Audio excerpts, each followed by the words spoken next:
I am Jeff. This is my Potter's Journal. It's June now, 2024.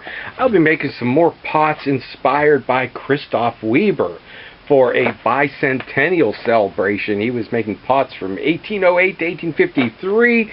I will be doing, loosely inspired by the pancheon. The English term it's known by here. It's usually written up in collector guides as a milk pan. So today we will be glazing it, dipping it in the glaze bucket. Always twists and turns along the way. Some of them fun, some of them surprises. Let's see what's going on in the studio today.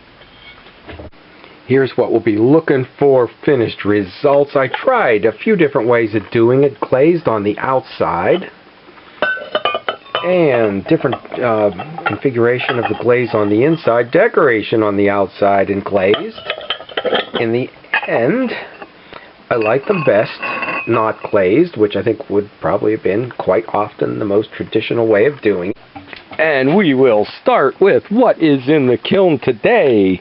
It is a Bisque fire, and you know what? Maybe rather interestingly loaded. The big sink-like bowls, the pancheon, are just under here, and overhanging on its rim, I have got a stack of little plates. Actually, 2 stacks of little plates. 3 stacks of little plates overhanging the rim with our old friend Ralph. And our new friend, Brutus, outside the door. That was a lot. I was worried about that, but it did fine. And then in the bowl, still have a few of these candles and a honey jar and another stack of plates.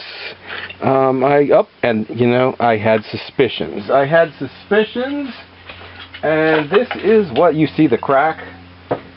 So I think we had maybe a little too much weight. Right there is the crack showing up.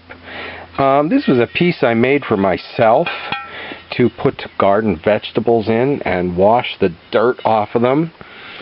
I may fire this anyway, since it was for me. We're fine down below though, and we'll see how efficiently I pack this kiln. Did I put anything inside of here? I could turn the camera off and make sure, and if not, put something in. Oh, good, I did. But I probably could have stacked another one on top of there. So, these were made. When were these made? These were made not last winter, the winter before. In fact, I think they were made on Groundhog Day, when Ralph was the star of the film. We'll try to get Brutus to be a star in the film here today. Now, along the edge over here on the side, I have got these little shots stacked way up. A big stack. Oh, well, the bottom ones go the other way. But we didn't waste any space.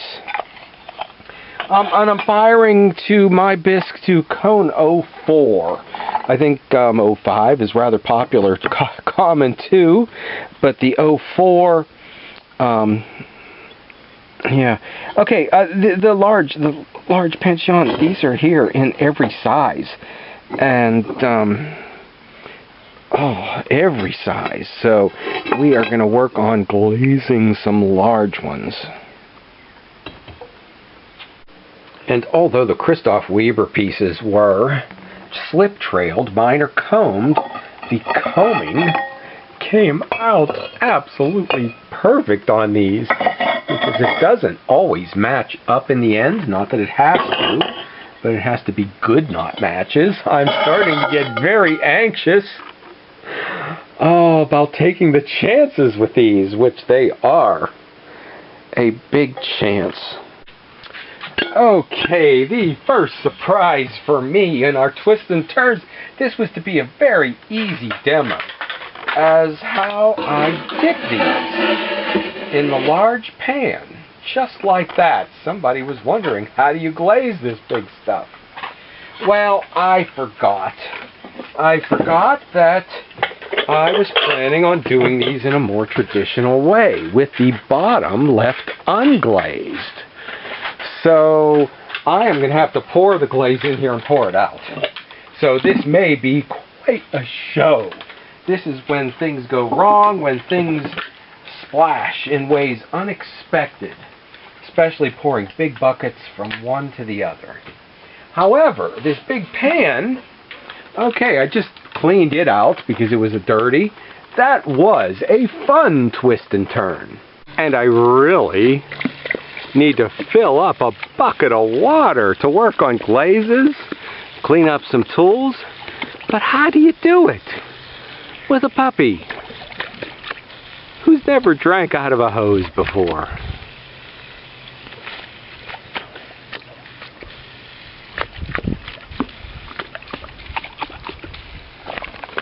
An easy way to go about this is probably to start small and work up.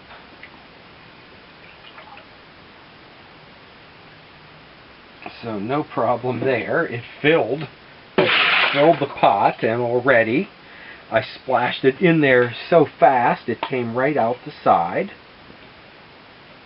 And there, okay, and there's not enough in there yet to dip the rim. So we'll come back to the 5-gallon bucket. Okay. And number 1. So, and we got some, okay, drips on there that are okay. Number 1. Now, I'm not going to be able to get my hands around the big one. So, that's going to be another story entirely. Sometimes there is no way to do this but then to just do it. So I have no idea. Okay, I want to get good even coat on all the inside, so I'm taking it to the rim. And this time we will do that a bit slower. It hit my thumb and splattered everywhere. So when you see a stream and you see the water's hitting the rocks and it just keeps going the same way, well, we don't know this way, which way it's going to go until we catch it doing it. So,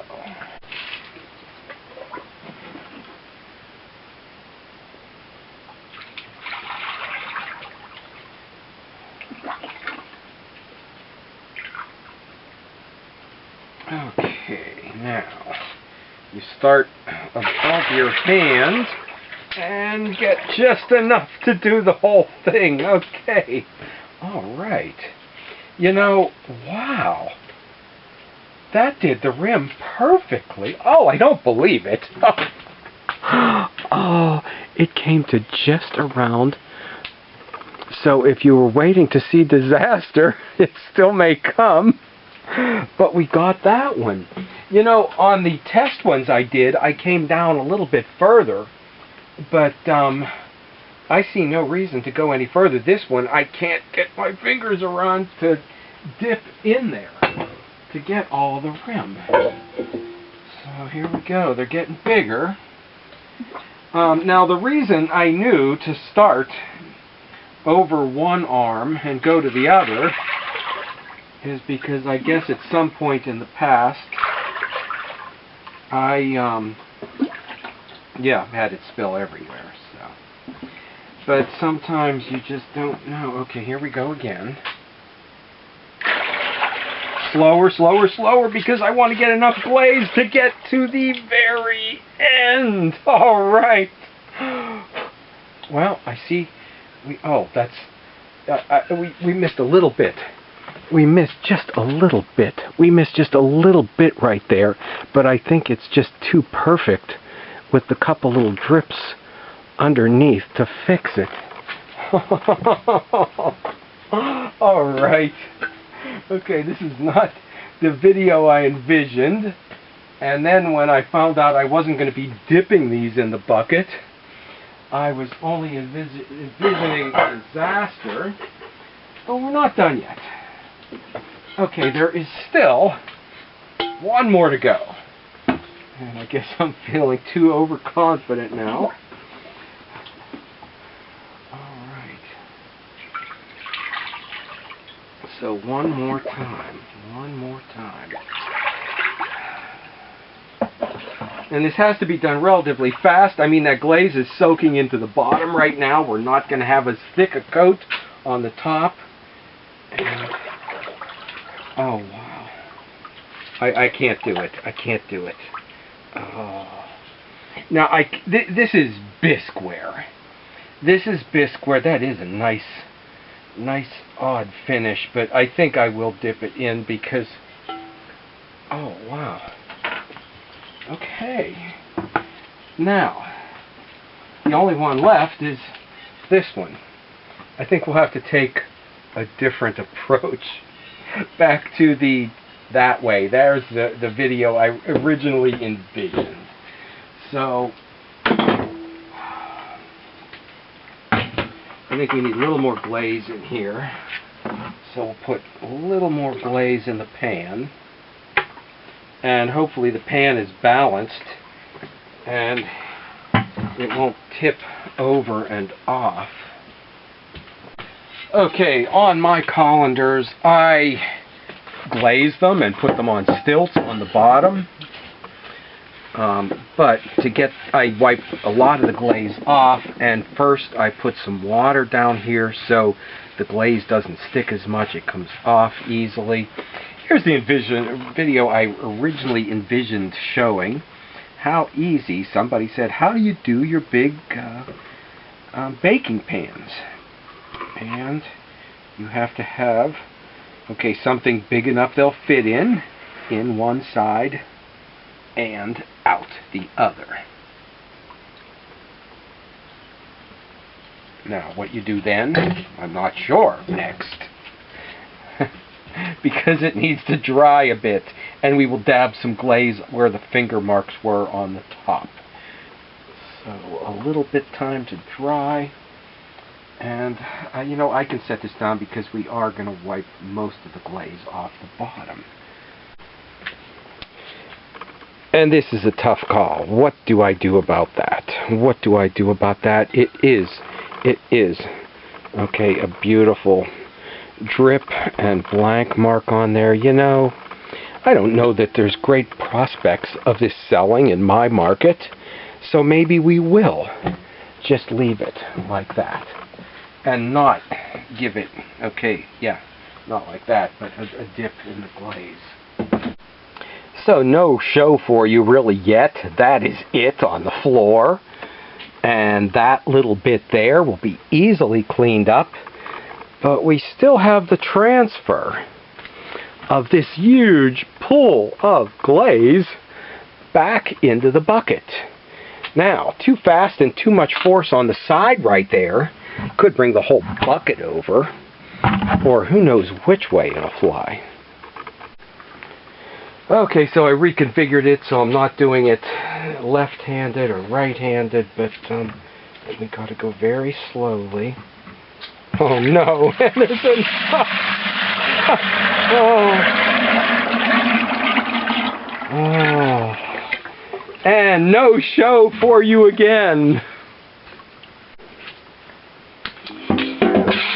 Okay, so first a rubber rib, and bring all that glaze to one side and get it in there,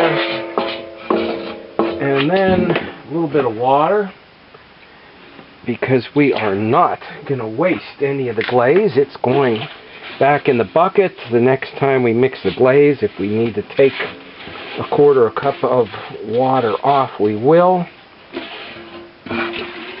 And this is nearly perfectly clean. The only thing now, we'll take it outside and give it a hose.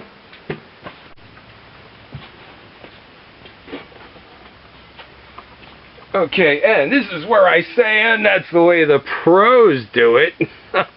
But there's still a lot can go wrong yet, so I won't say that. Oh.